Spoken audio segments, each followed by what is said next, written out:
ವಿದ್ಯಾಸಿರಿ ಯೋಜನೆಯಡಿ ನೀಡುತ್ತಿರುವ ವಿದ್ಯಾರ್ಥಿ ವೇತನವನ್ನು 1,500 ರೂಪಾಯಿಗಳಿಂದ 2,000 ರೂಪಾಯಿಗೆ ಮುಂದಿನ ವರ್ಷದಿಂದ ಏರಿಕೆ ಮಾಡಲಾಗುವುದು ಎಂದು ಮುಖ್ಯಮಂತ್ರಿ ಸಿದ್ದರಾಮಯ್ಯ ತಿಳಿಸಿದ್ದಾರೆ. ಮೈಸೂರಿನ ಸಂತ ಕನಕದಾಸರ ಜಯಂತ್ಯೋತ್ಸವ ಸಮಿತಿ ಆಯೋಜಿಸಿದ್ದ ಭಕ್ತ ಕನಕದಾಸರ 537ನೇ ಜಯಂತ್ಯೋತ್ಸವ ಹಾಗೂ ವಿದ್ಯಾರ್ಥಿಗಳ ಪ್ರತಿಭಾ ಪುರಸ್ಕಾರ ಕಾರ್ಯಕ್ರಮದಲ್ಲಿ ಪಾಲ್ಗೊಂಡ ಮುಖ್ಯಮಂತ್ರಿ, ರಾಜ್ಯ ಸರ್ಕಾರ ಜಾರಿಗೆ ತಂದಿರುವ ಹಲವು ಕಾರ್ಯಕ್ರಮಗಳು ಜೀವನದ ಅನುಭವದಿಂದ ಮೂಡಿಬಂದ ಯೋಜನೆಗಳಾಗಿವೆ. ರಾಜ್ಯದಲ್ಲಿ ಹೆಚ್ಚುವರಿ ಹಾಲು ಉತ್ಪಾದನೆಯಾದ ಸಂದರ್ಭದಲ್ಲಿ ಶಾಲೆ ಮಕ್ಕಳಿಗೆ ಹಾಲು ವಿತರಿಸಲಾಯಿತು.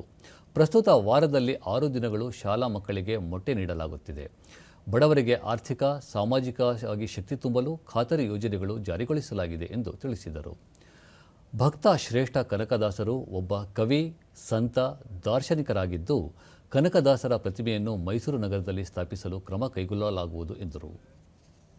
ನೀವು ಹೆಚ್ಚು ಅಂಕಗಳನ್ನು ಪಡ್ಕೊಳ್ಳಲಿಕ್ಕೆ ಸಾಧ್ಯ ಆಗ್ತದೆ.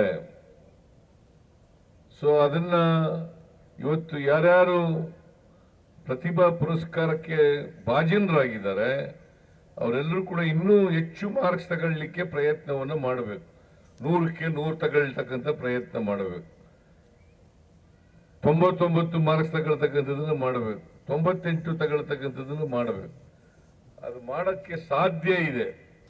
ಮತ್ತೆ ಶಿಕ್ಷಣ ಇದೆಯಲ್ಲ, ಪ್ರತಿಭೆ ಇದೆಯಲ್ಲ, ಯಾರ್ದೋ ಸೊತ್ತಲ್ಲ. ಅದು ಸೂಕ್ತವಾದಂಥ ಪ್ರತಿಭೆ ಇರ್ತದೆ. ಪ್ರತಿಯೊಬ್ಬರಿಗೂ ಕೂಡ ಪ್ರತಿಭೆ ಇರ್ತದೆ. ಆ ಪ್ರತಿಭೆಯನ್ನು ಗುರುತಿಸಿ ಅದನ್ನು ವಿಕಸನಗೊಳಿಸ್ತಕ್ಕಂಥದ್ದು ಇದೆಯಲ್ಲ, ಅದೇ ನಿಜವಾದಂಥ ಶಿಕ್ಷಣ.